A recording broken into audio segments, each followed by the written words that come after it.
They came in the gray of morning, horns rolling over the battlements like distant thunder. From her chamber window Sansa watched the banners crest the ridge. Crowned stag on gold, the Baratheon colors bright against a sky the color of steel. The air smelled of smoke and damp wool and the clean, sharp bite of Winterfell's cold. And her hands, neat and pale against the sill, trembled just enough to make her press them flat and still. She had dreamed of this for years, of silk and song and a king who would smile and remember her name, of a court where every word landed softly. Now the king was here, heavy and real upon the frosted stones. A cheer went up from the yard, and she saw her father look small as the procession poured through the gates, then straighten and become Lord Stark. Her septa fussed with her hair as they went down, a murmuring presence smelling of beeswax and lavender. "Your curtsy must be low and unhurried," Septa Mordain said, as if Sansa had never been told how to behave. "You will speak only when spoken to. See that you keep your hands folded. The queen will notice everything." "I know," Sansa said, and she did, or thought she did. There was a kind of music in being correct, in turning and lowering her head at the precise angle that showed respect without servility. Arya was nowhere to be found, likely off with Nymeria and mud-streaked again. Sansa pitied her a little, pity mixed with exasperation, as she smoothed her skirts and took her place beside her mother. The king came like a storm grown into a man, big as a bear in thick furs with the crown sitting askew upon his dark hair. His laugh shook the frost off Winterfell's roofs. He clasped her father hard enough to rock him and boomed something about the cold to men who had known ice all their lives. The queen beside him was as composed as a carved figurehead, beautiful and chilly, with a spill of golden hair that caught what little sun the morning offered. The king's brothers came as well. Lord Renly with a smile like summer, Lord Stannis with his mouth set as if he'd bitten iron. The royal children followed like stars around a bruised moon. Prince and princess and prince again, pretty as you please and watching everything. Sansa made her curtsy and rose when bidden, and the king looked at her with a warmth that seemed to cut the wind. "This is the one?" he said, half turning to her father as if he were naming a favorite hawk. "Gods, Ned, you breed them as fair as Lyanna said the snows were clean."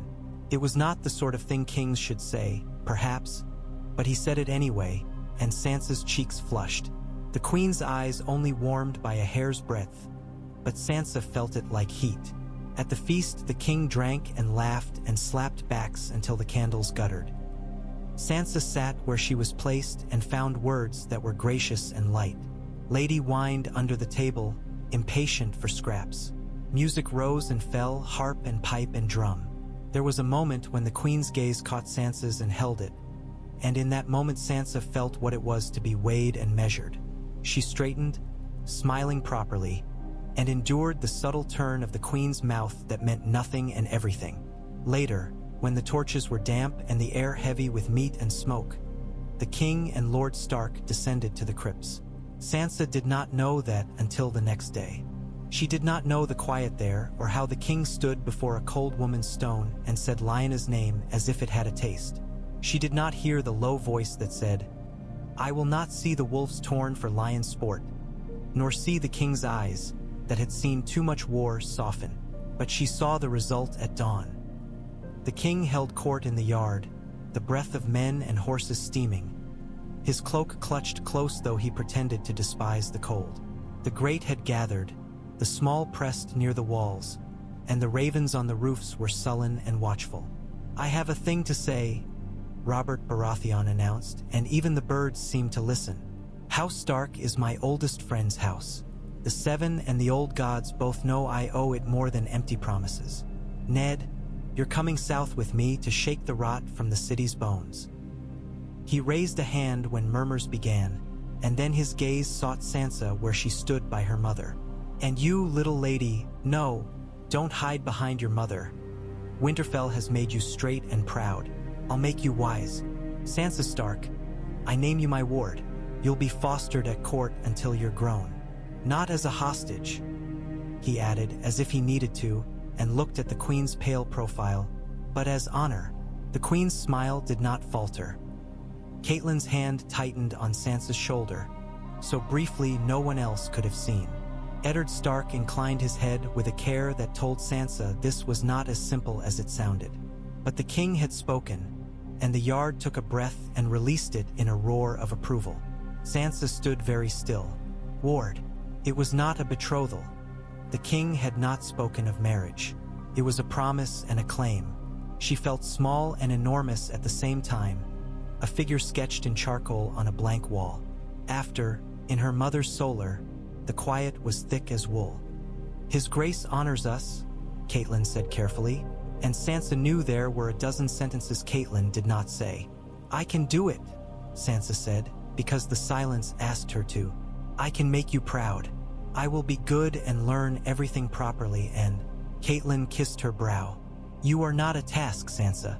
You are my daughter. If you go, it is because I believe your father is right and it shelters more than it risks. She looked tired in a way Sansa had never named before. The South eats the unwary. Remember the taste of our snow, and you will not be swallowed.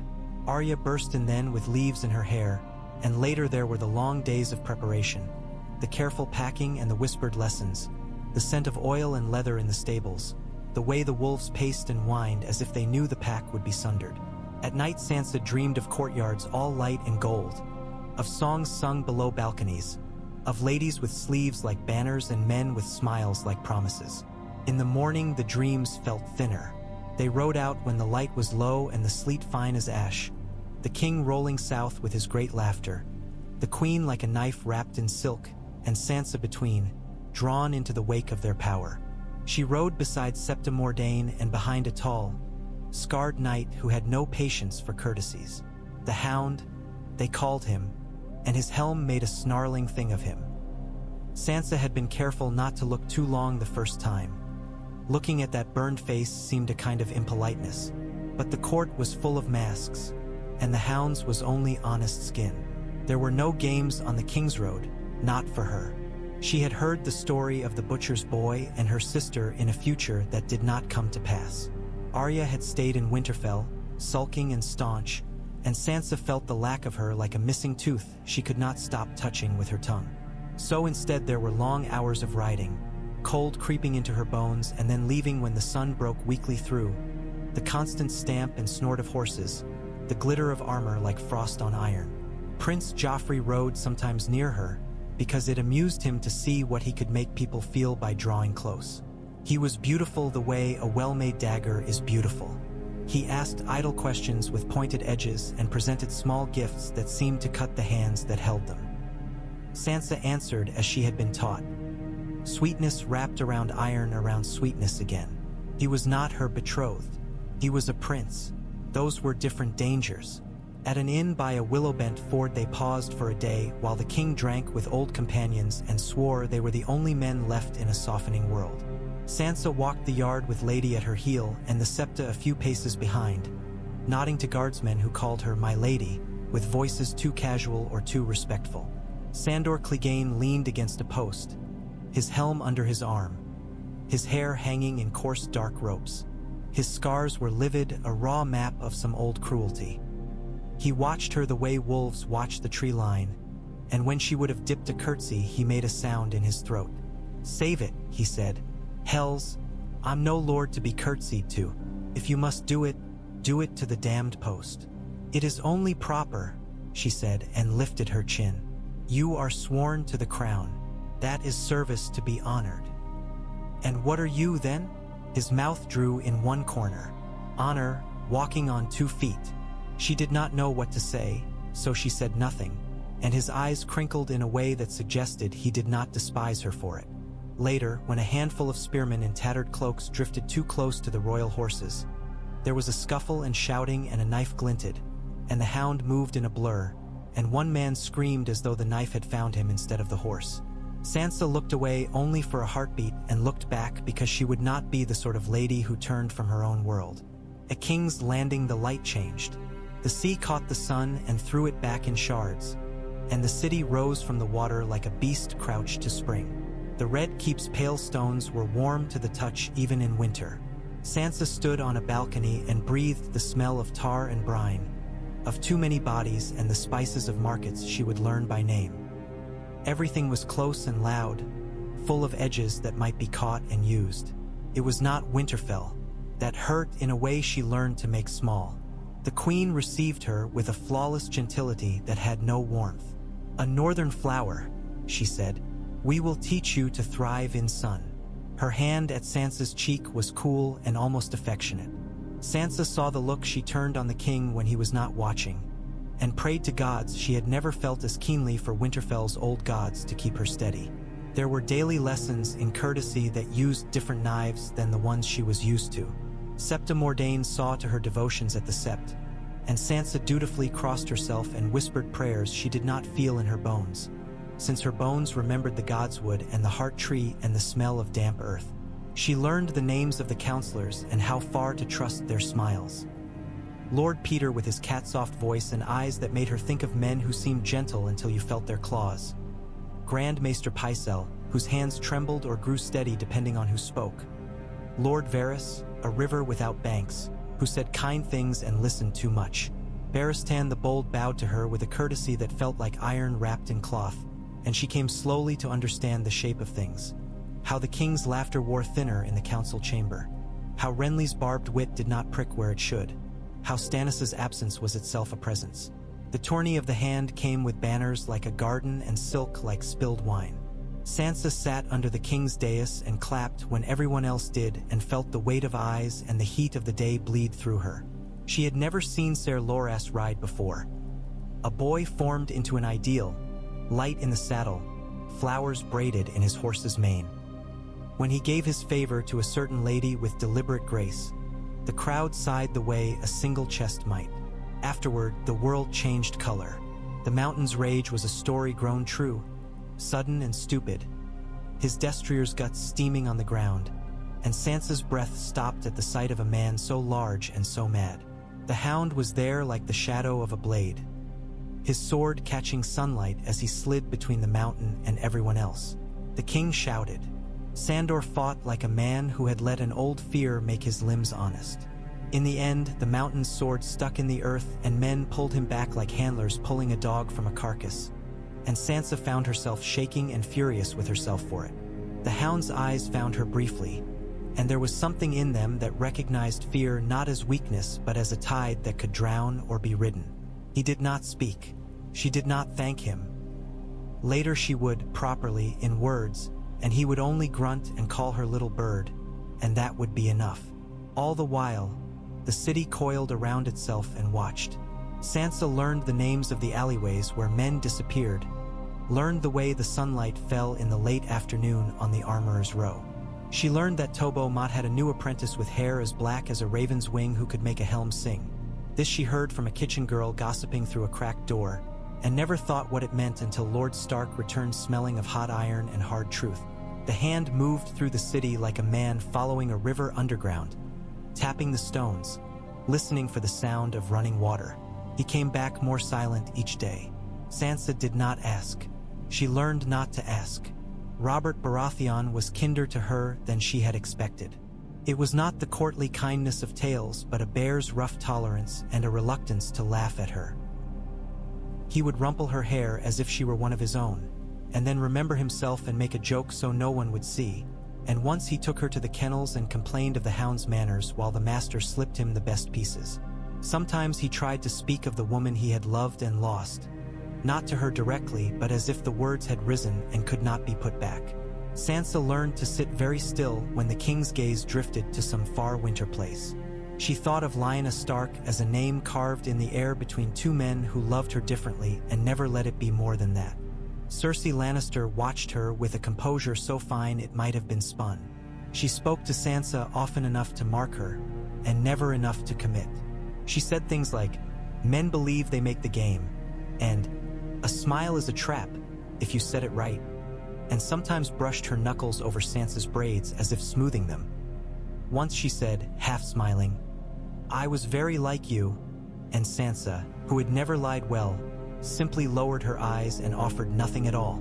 Letters crossed the realm like birds too small to see. One came to the hand from Winterfell, flown over storms, bringing with it the smell of leaf mold and the ghost of wolves. It spoke of a knife at Bran's throat and a catspaw's hand. Lady Catelyn came to the city in disguise and was led, oh careful, careful, by Lord Peter to a room with lamps turned low. Sansa saw none of this, save the morning after, when Lord Stark's jaw was set as if he had put a bit between his teeth and meant to pull a city with it. She knew her mother was gone before she knew she had come, and she felt a child again, craving the weight of a hand on her hair at night. She went to the sept and prayed to gods who were not hers for Bran to open his eyes and sit up and swing his legs off the bed. The day the king and the hand quarreled over a girl across the sea, the walls of the council chamber seemed to hold their breath. Sansa did not hear Robert bellow for wine and for war. She heard it in the way the keep stilled, and in the way her father came back to his chambers with the look of a man who had thrown his heart against a problem and found it slammed back into his ribs. Some men call prudence cowardice, he said to her, not because she should be the one to hear it, but because it needed saying out loud before he could be silent again. Some men think killing a woman and her child will keep us safe. Will it? Sansa asked. She did not know if she wanted the truth. It will keep us a little while and make us less worth saving, he said, and took her hands, and for a moment the hand of the king was only her father. Do not mistake the South's smooth ways for goodness, Sansa. There are wolves in silk and lambs that wear steel. 2 days later, when the king rode to the Kingswood with a boar in his mind and Lancel Lannister at his stirrup, Sansa watched from the steps with the others and saw a small thing that did not fit. The squire's careful hand pouring wine too near to the top of the king's cup, then filling it again and again as if there was a thirst that could not be slaked. Lancel's face was pale and intent. The queen watched with her body very still. It did not take cunning to see a pattern, took only care. She went to Ser Barristan. She did not go to her father. He had too many battles to fight and too many eyes on him. Ser, she said, her voice steady with practice. The king's cup was spilt twice by his squire. I am sure it was clumsiness. It made me anxious to see his grace ride so flushed. She kept her eyes on Barristan's throat, so she could not be accused of staring at his surprise. Barristan Selmy had a face lined by honor. He bowed, then went the way of men who do not pretend to be deaf.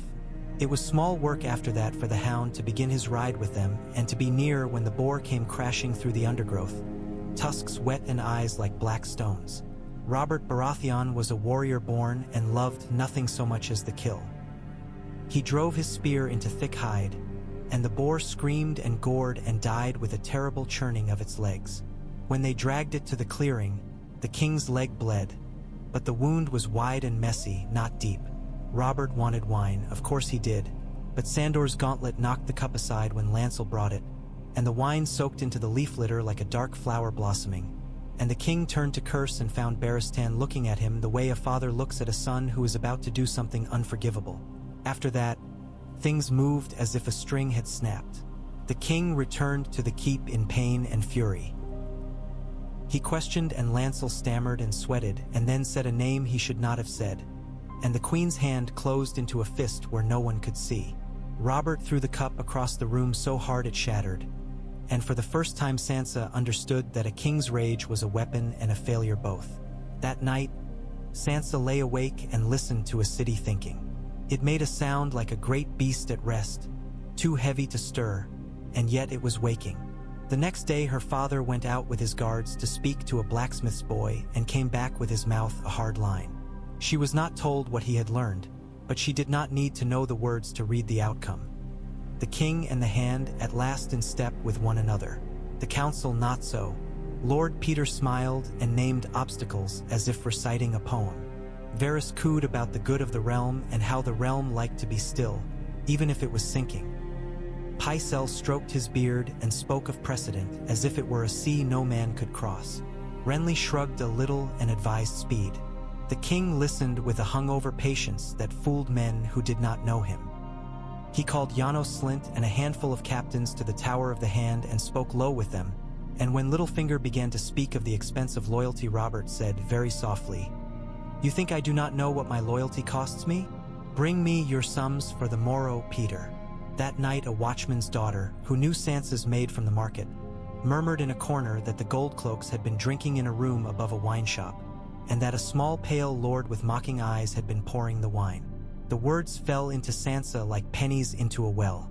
She took them to the Hound, not because she trusted him more than her father, but because he walked places her father could not without lighting every torch in the city. Sandor listened and said nothing and left with his cloak thrown over his shoulder.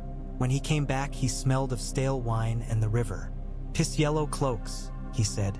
"They'll turn for whoever pays brighter." He looked at her for a long moment, then added, "Tell your father to buy the sun." Eddard Stark did not buy the sun. He bought men. He bought a morning's advantage and the iron law that names have meaning. The queen was summoned to the throne room with her children and found it full of white cloaks and gold cloaks both. The king came in with a leg wound and a temper as sharp as a spear. Ser Barristan stood at his shoulder. Lord Stark stood at the other. Cersei Lannister's beauty was a wall, and she wore it like armor. She stood before the Iron Throne and did not curtsy. Robert spoke like a hammer falling.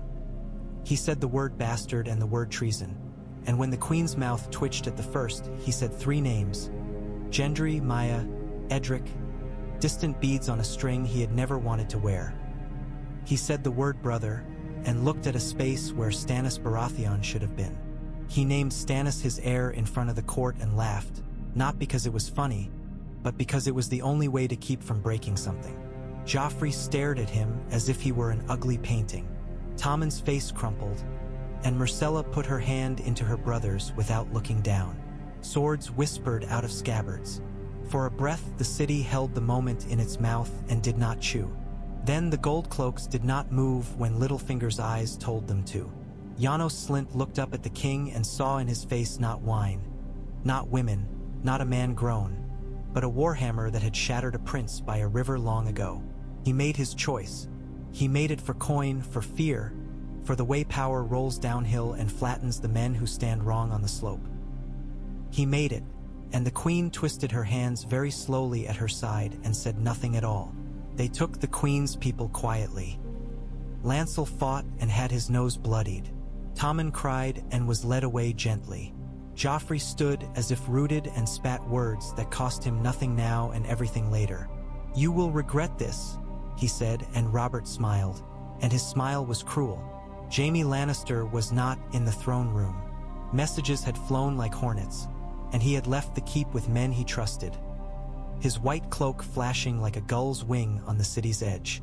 Ser Barristan and Ser Aerys Oakhart and a dozen gold cloaks went after him through the muddle of streets, and at the fish market they cornered him. It ended with his horse on its knees and a cut along Barristan's forearm and Jaime with his sword in the dust. He laughed when they disarmed him, as if the whole of it, his life, his oaths, his sister, the throne he had watched while madmen burned a city, were a jest that had turned too sharp for laughter. Tywin Lannister's banners rose at Casterly Rock so quickly it seemed they had been waiting by the gate. His raven to the king named old offenses, new slights, and the danger a weak king posed to the realm. He did not call Robert weak, exactly. He did not need to. Sansa was sent away the next morning. "The city is a tinderbox," her father said, his hand on her hair once more. "Your safety is worth more than my pride, and the king wants you out of reach. Dragonstone will keep you while we settle this."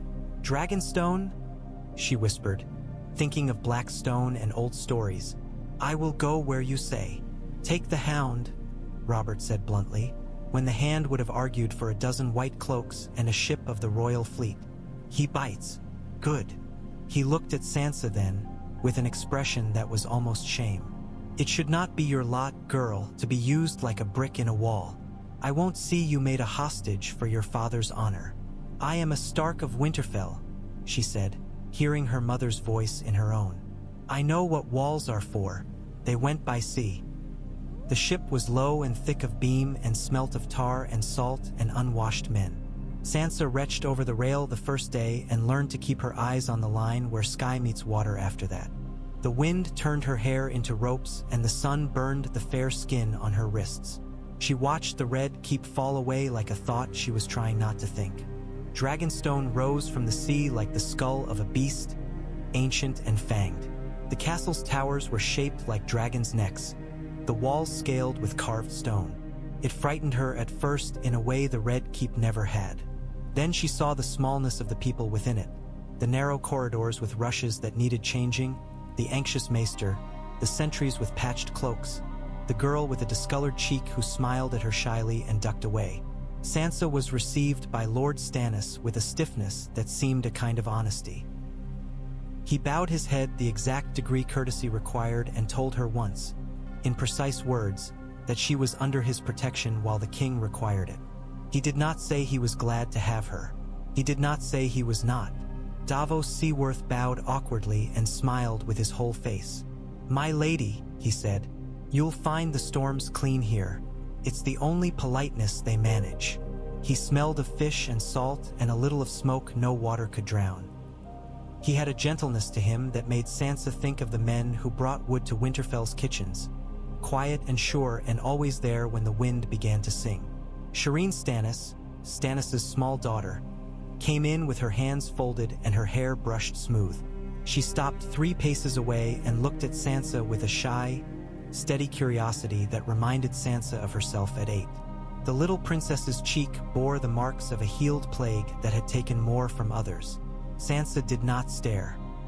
She smiled and said she knew a song about a bluebird that forgot to leave before winter and learned to love the snow. Shireen blinked and smiled back like sunrise. In the weeks that followed, the island taught Sansa a different kind of patience. The days were marked by the wind's mood. The God's Wood at Dragonstone was no heart tree and no true God's Wood, only a walled grove where sea winds twisted scrubby trees into fists. Sansa went there anyway and spoke aloud her prayers for Bran and for her father and for a wolf pack that had been scattered and would be gathered. She came to the Maester's tower to read when the light was good. Maester Cressen's hands shook when he poured the ink and were steady when he read aloud. He told her, without malice, the history of stone and oath and how men used the words they liked and forgot the ones that chafed. Stannis's justice was a grindstone and everyone was a blade. He weighed every petition with the same clumsy care. As if fairness were a crooked table he was forever straightening. The hound paced like a man in a too small cage. Sansa learned the sound of his boots on volcanic stone. He stood sometimes on a headland and watched the sea as if it had wronged him. He was less sour with Shireen than with other children, perhaps because she was quiet and did not startle. Once, when a kitchen fire flared and a pot went over, she saw him frozen for a heartbeat, rigid with a panic that had no dignity to it. Then he moved, savagely careful, stripping away burning cloth with his bare hands and turning his back to the flames. Later, she brought him a salve the Maester had compounded and did not try to thank him. "Steel is steel," he said when she only held out the pot. "Fire is fire, and a girl's a fool to pretend one or the other will treat her kindly." His hands were blistered and he used the salve anyway. Letters came from the capital, stiff with salt and damp at the edges. The king's hand was heavy on the parchment when he wrote to his brother, "Come back. The throne room cannot be held by honor alone." Stannis's reply, which he read to no one, was a calculation that began with duty and ended with duty and did not show its workings. To Sansa came a smaller, shorter hand, Robb's, built of strong, simple strokes. He spoke of Bran's slow strength returning, of Rickon's temper, of Mother's fear like a bird under her ribs beating its wings against her bone. He did not speak of war until he had to. "Their men burn our fields," he wrote some weeks later, "and take our folk. Father says hold steady. I will hold." Every letter smelled faintly of pine resin and smoke. Sansa hid them in a box carved with a pattern that might have been waves or scales. War roused itself like an old bear. Tywin Lannister sent men into the Riverlands to remind the Tullus what negligence costs. Ser Gregor Clegane. Unkind gods be thanked he had left the city, showed the river folk the shape of his name. Letters took longer to arrive. When they came, they were bloody around the edges with words. The king, for all his shape had softened in city life, put his armor on like a man who remembered how it felt. He named his banners and called his storm lords and sent for men who had once sung the storm song. Renly went aside and fletched a scheme and was gone one morning with fewer guards than he should have taken and more than he ought to need, south and west to a garden where the flowers had thorns. When the raven brought word of a wedding, Stannis's jaw set in a line so clean it could have been a knife. "The Reach," he said to the heir, "prefers young men who will not tell it where to sit." He did not use Renly's name. Sansa listened because there was nothing else to do but sow and pray and learn. She learned to read a map. She learned the taste of names in her mouth. Weirs and walls and the forks of rivers, roads and holds and passes that narrowed down to choke points and opened out like lungs. She learned the way soldiers laughed when they were frightened and the way sailors sang when they were lonely. She learned that lemon cakes could be made even in a place like Dragonstone if you had enough salt and a larder of patience. She shared them with Shireen and wrote to Robb that the lemons there were small and stubborn, and to her father that they were worth the trouble because nothing sweet should be easy. Her father wrote back in a hand more hurried than before. "The king rides west. I remain to hold the city and to keep the gold cloak straight. Lord Tywin must be met with steel, and that is a work best done by a king." Sansa read it aloud to Shireen, leaving out the parts that felt like splinters. When the fleets moved, the water off Dragonstone turned busy. Stannis walked the walls as if the stones owed him something. Davos was gone with him often and brought back stories of ships creaking in the night like old men, of oars rising and falling together like a school of iron fish, of men who fought with nets and hooks and didn't think to ask if what they did was noble. Davos said always, "It will hold if we hold." It was a sailor's prayer, not to gods but to knots and keels. There were nights the sky above the island throbbed with lightning, and the sea spoke in a voice too deep for human fear. Sansa lay awake and thought of Winterfell roofed with snow and men riding under moonrise where the ground itself remembered their names. She thought of her father in a city that hated and needed him. She thought of Robert, cursing and roaring and loving his war too much to be careful. She thought of Cersei, caged by velvet and rage, waiting for a word she could use as a blade. Word came at last with a salt-white gull's wings. Harrenhal had changed hands, as it always did, eaten from within by its own fire-haunted memory. Robert had taken the field near the Tumblestone and cracked a Lannister host like a crab, men said, laughing through broken teeth. Tywin had retreated in order, which meant he had not been destroyed, which meant the game would go on. Jaime Lannister remained a guest of the crown in a cell with thick walls and thin straw. Renly sent a letter sealed with roses that called Robert brother and spoke of fealty and harvests and a bride with eyes like the sea. It did not name Stannis once. The king returned to the city long enough to shout at his counselors and kiss his children, some more grudgingly than others, and to look over a harbor's worth of ships and not see that a city is a different kind of battlefield. Then he rode again. Sansa was summoned back not long after, in a letter that made her hands shake with relief for the summons and fear for the cause. The king wrote in his own hand, "I have bent the west without breaking it. Come back to court. A wise bird is best seen, not sent away. Your father says the city will keep. I say I want my ward to learn where the realm breathes." She packed carefully, hugging Shireen long and promising to write, leaving lemon rinds on her windowsill to dry so their scent would linger after her. Stannis bowed to her again and said, as if he were handing her a blade, "Remember that oaths will outlast love." She was not sure if it was a blessing or a warning. The Red Keep received her like a house that had never been empty. Cersei had exchanged velvet for morning black and set her mouth as if she had bitten a coin and found it false. Joffrey watched Sansa with a new attention that made her think of hawks.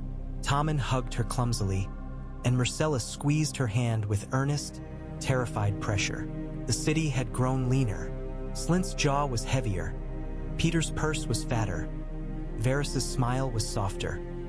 Lord Stark was thinner by a little and harder by a lot, and embraced her as if he feared he might slip and crush her. "You are well," he said, and she was and wasn't. "Lady Mordain says I am improved," she offered him.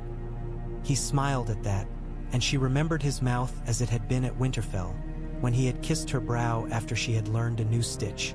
He did not talk to her of the things a hand keeps in his head. Sansa did not ask. She asked about Bran. She asked about the state of the markets. She asked if old Nan still fell asleep when she told stories and then woke and pretended she had meant to. She asked little things and was careful with the answers. Robert returned like thunder at the break of summer's heat, sweating and exultant, and held a feast in which the food tasted somewhat of triumph and somewhat of ash. "I'll have those Lannister heads rattling on my walls yet," he swore half to himself. "But for now, let me drink to their sudden wisdom." He was in a mood that looked like joy and felt like danger. When he saw Sansa, he softened briefly, like a bear lulled by a familiar voice in the forest. "Come, little Stark," he said, lumbering to his feet with a grace surprising in so big a man. "Tell us what Dragonstone taught you. Did my brother complain the walls are not square, and every tide disobedient?" "Lord Stannis is most diligent," Sansa said, and the table laughed, and Stannis's absence was a presence again, felt and named. Robert's eyes crinkled. "Diligent," he echoed. "Yes, the realm needs its sharp men. It needs soft ones too." He looked around his hall as if wondering which kind each man was. Summer presses hard in the south, but a wind lingered, and with it an uneasy quiet. The queen was kept to chambers more than she had once been kept. Her father told her, "Lo, pride is its own prison. It is not always enough to guard a dangerous thing." Sansa moved through the keep as fugitive news moved through the city, and on a day that began hot and bright and ended with a bruised sky, she overheard a gold cloak mutter to another near the armory. "We take coin from two hands and eat out of one mouth." It was not a treason she could carry to the council. It was a truth she carried to her father, who nodded and said, "Men are rivers. They flow where the land most inclines them." He said, too soft for any but her to hear, "We'll raise banks." Littlefinger came to her with a smile like a lattice. "You have taken to the city better than most of your kind," he said, and Sansa wondered which kind he meant. Northern, young, female, honest. She answered him with the small talk he relished, which was all traps. Later, she asked the Hound, "What does Lord Peter want?" And the Hound snorted. "What men like him always want," he said, "to stand above the pit and feel the wind off it and tell himself it's a sea." In the west, Tywin gathered himself like a fist. In the south, Renly's marriage twined roses around a stag's antlers and made garlands of alliances.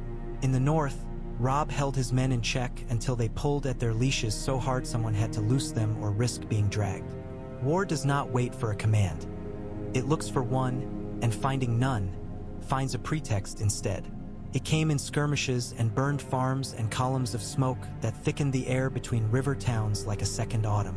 The king rode again, and this time Sansa did not watch him go with a child's ignorance. She went to the godswood that wasn't and knelt on warm stone and asked the old gods and the new for him to remember his legs and the feel of a shield and the sound of honest men's breath. She asked them to keep him from wine, and then blushed to hear herself ask it. She asked them to let her father's caution be a shield and not a noose. In the city, small things kept happening that added up to something large. Sansa took to walking with a maid who had a talent for hearing things. They went straight back through market lanes and listened to fishwives and armorers, and once they passed a boy with dark hair hammering a piece of metal into something that would be used by a man who did not care who had made it. The boy's arm was corded with new strength. He looked up once and Sansa looked away quickly, a chord vibrating in her chest that had no name. She thought of the story she had not been told fully and named it to herself, and put it away again like a knife you are not ready to use. The queen sent for her. The queen always sent for her at careful moments, when she needed either a witness or a mirror. Cersei was bent over a frame of embroidery she did not touch.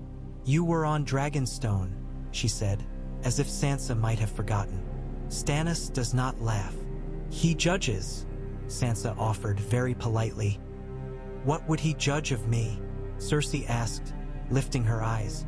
They were green and beautiful and hard. "That you kept your children," Sansa said, because that was true, and because it put Cersei in the best light she could find that was not a lie. Cersei's mouth tilted. "You think that is the work of a mother or a queen?" "Both," Sansa said, and felt a muscle in her neck go tight with the effort of saying it. "Little one," the queen said, and for an awful moment the words were almost gentle. "Do not think you will be safe because men love your father. Men who love a thing think very poorly when asked to cut it down. I do not think I am safe, Sansa said, keeping her voice very even. I think I am seen. The queen's laugh startled her. Go on being seen, she said. If you disappear, someone will put a knife where you were. When the king's army came back to the city, it was smaller and making a louder noise than before. Some victories make men quiet. Not these. They bragged and wept and sang about fields with names Sansa learned to recognize. The Red Fork, the Gold Road, the Hamble. They had taken Lannisport's pride and put it to the torch. They had chased lions through their own stone woods. They had not destroyed Tywin. He had shifted and bled and moved aside like a bull that does not know how to die. Robert threw his gauntlets on the map table and broke a cup with his hand and swore that he would see Casterly Rock's gates opened with a battering ram built out of Lannister pride. Sire, Eddard Stark said, and did not smile. The rock is not a fortress you take with pride or wood. You take it by starving it, Stannis said once he had come, summoned in a letter that promised him duty at the end of hardness. He stood, lean and displeased, with a sailor's dislike of stone. Or you do not take it. Then I do not take it, Robert said, and the room shifted slightly. It takes a kind of man to say what cannot be done when everyone is telling him what he would like to hear. Robert was sometimes that man. Sansa watched his mouth as he made the words, and saw how he paid for them, coin by coin, out of his own flesh. Renly returned with Tyrells at his back and a bride at his side, cool and composed and not in love with him. The city's gardens filled with a new scent. Politics have smells. This one was sweet and heavy. They made a pact that had nothing to do with love and everything to do with grain and gold. Stannis looked at his brother as if he were measuring whether to cut or let go. And in the end he let go, and the army got bread. It was an ugly grace that fed children. Littlefinger tried one last small cleverness and found himself standing on the edge of a cliff that was not as safe as he had imagined. Men he had paid raised their hands to the king and found the king had paid their officers more. He bowed out of a room with his usual softness and found a door locked that had been open the day before. Varys hummed about keeping knives out of infants' cradles while acknowledging that sometimes infants were knives. Sansa watched them and realized at last that she was seeing not a game but a pond in which large fish ate smaller fish and called it strategy. It ended, nothing ends, but turned at last by water and fire. Stannis and the royal fleet, bolstered by Reach ships, took the river and shut it in a fist. The Lannister fleets did not burn the city because they could not make the river their road. The alchemists muttered about wildfire, and Robert, with a shiver that might have been memory, said, "Do not play me a song I despise." They captured a Lannister grain flotilla and fed men who had been hungry long enough to be dangerous. Tywin lunged toward the river and found the ground slick and his enemy moving across it with a competence he had not credited to a man he called a drunk. Robert, who was not drunk that day, met him near a ford whose name was not worth remembering, and the two hosts hung in the balance until dusk. Sansa did not see any of it. She sat in the sept with Tommen and Myrcella because there was nothing else she could do that felt like doing. She pressed the beads beneath her fingers and whispered the names she loved and some she did not. She could do nothing about the way the wind turned that afternoon, and nothing about the sound of men's lungs working when they thought they would die. She did not hear, until later, how Sandor Clegane came out of a knot of fighting with a cut along his ear and a sword chipped to teeth, and laughed in a bark that sounded like a sob. She did not hear Robert find Tywin and refuse to fight like the angry boy he had been, and instead allow patience to be the murder weapon. She did not know until the next day that Tywin had pulled back again, bleeding in 3 places, and that the king had not chased him, and that this was wisdom, not cowardice. It was not the end, but it was an edge. Letters flew that did not say truce, because truce is a thing that can be broken and men are ashamed when they break it. They said harvest and winter and rebuilding.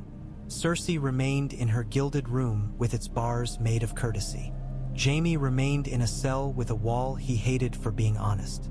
Joffrey stalked through the keep like a cat. His pleasures were small and sharp. Robert did not let him near Sansa, and Sansa, who had learned more than anyone meant to teach her, found ways not to be alone in halls where he walked. After the feasts and what passed for peace, after the lists of dead had been read and the shrines had been swept, the king called Sansa to a narrow balcony where the city lay like a bowl beneath them. The day was cool and the light clean. He leaned on the rail and looked very old, then not old at all. "I was a fool," he said, and she did not say, "About what?" The list would have been too long.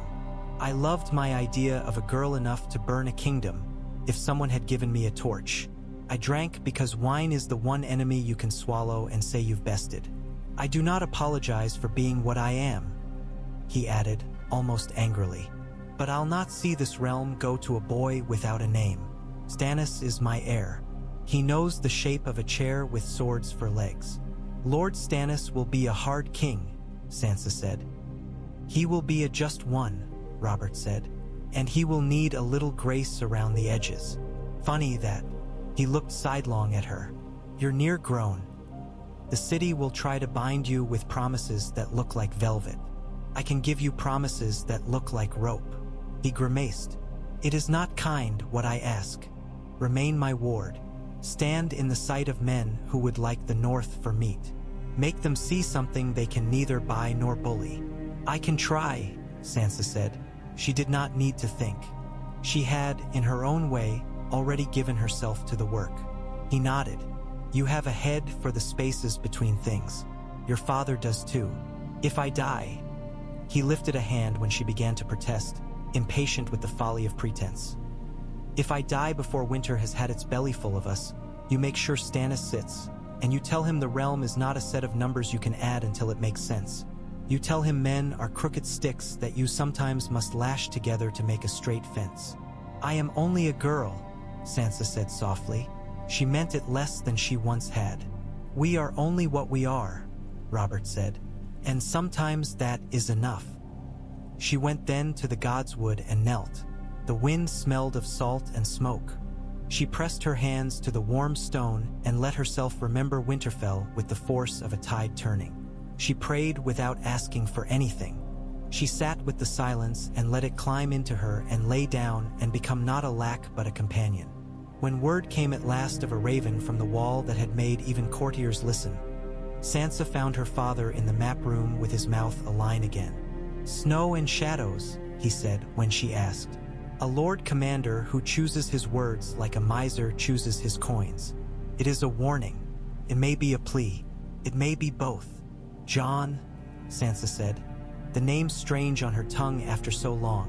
The world had been full of other names. "Is he?" "He is alive," Eddard said, and the word was a blessing. "For now, the realm spent itself this year. It must not spend itself again on pride or the memory of old wrongs." She thought then of all the faces she had learned to read. The king's open and deceitful in the ways of unguarded men, the queen's beautiful and lying with half the truth, Stannis's carved from refusal, Renly's smiling and confiding and never sincere, Peter's a mask with another mask beneath, Varys's so gentle it might not be a face at all, the hound's frank and ugly with pain that made him unkind but not cruel, her father's honest and hard to live up to, her mother's lined with love and fear. She had learned each as if memorizing a psalm. She kept them in her as men keep daggers and use them when they must. The city would never love her. It was not a thing that loved. It fed and was fed, and turned on those who mistook it. But it would see her, as she had said, and being seen was a kind of safety if one knew how to use it. She could be the North's winter breath in this summer place. She could be steel that looked like silk until the light struck it right. She wrote to Shireen that night in a careful hand. "There are birds here that never leave the city. They live in the towers like men. Sometimes they forget the sky. I watch them and remind them with crumbs. They come. It is not a great kindness, but it is something I know how to do." She wrote to Robb, "Father keeps his counsel and the king keeps his, and I keep mine. I learn. Do not think I am lost because I am far. The lions lick their paws and dream of meat, but we have weathered one season. Tell Bran he must not climb until the snow makes ladders for him. Kiss Rickon for me when he can be caught. Tell Mother I sleep with a wolf under my bed in my mind." She wrote to the queen and did not send it. "You will not win." Months spun, and the realm learned to use a quieter voice. Men still died in small numbers over small things that were large to them. Ships were lost. Crops took. The city reeked and glittered. Sansa grew. Once, in a corridor of the keep, when the wind off the sea blew a torch out and left them in a small darkness, the hound's shoulder brushed hers, and he flinched like a man struck. "You'll look at me?" he said, too harsh, as if daring her. "Go on. Look. I have always looked," she said, and did. He nodded, a single, short downward jerk, as if saluting something he did not know how to name. They walked on. At the far end of the corridor, where the light picked out motes in the air, she could hear the city muttering to itself, and beneath that, very faint, something older. Winter would come. It would come to the south with lashing rain that hurt the face, and to the north as a long-handled axe. It would make liars of men who had thought themselves safe. Between now and then there was a season to keep, and Sansa Stark of Winterfell, ward of the king, learned how to keep it. She stood where the wind could find her. She spoke to men in their own languages, to soldiers of pay, to counselors of precedent, to needle women of the price of thread, to the queen of love twisted into duty and duty into love, to the king of a kind of glory that left men alive. She watched the faces of boys who would be men and learned which ones turned cruel when a little power came their way. She wrote a line on a map in her head that ran from Winterfell to King's Landing and kept it from breaking. When the first chill nights began to creep into the city and servants drew up braziers in halls that had left them idle for months, she went to the godswood that wasn't again. She stood with her hands against warm stone and thought of the heart trees' red sap like tears, and of snow falling silent on the courtyards, and of thick stews and thick furs and laughter that did not need to be loud to be heard. She thought of a promise a king had made in a northern yard where the ravens had listened, a promise to make her wise. She thought, as the wind shifted, that maybe this was what wisdom felt like. The knowledge that nothing is finished and everything is bound with everything else, and the choice to stand still where you are and hold one end of the rope while others pull and the knot sings. She stayed until the braziers made the air taste of iron. Then she went back into the keep and began, again, the work of lasting.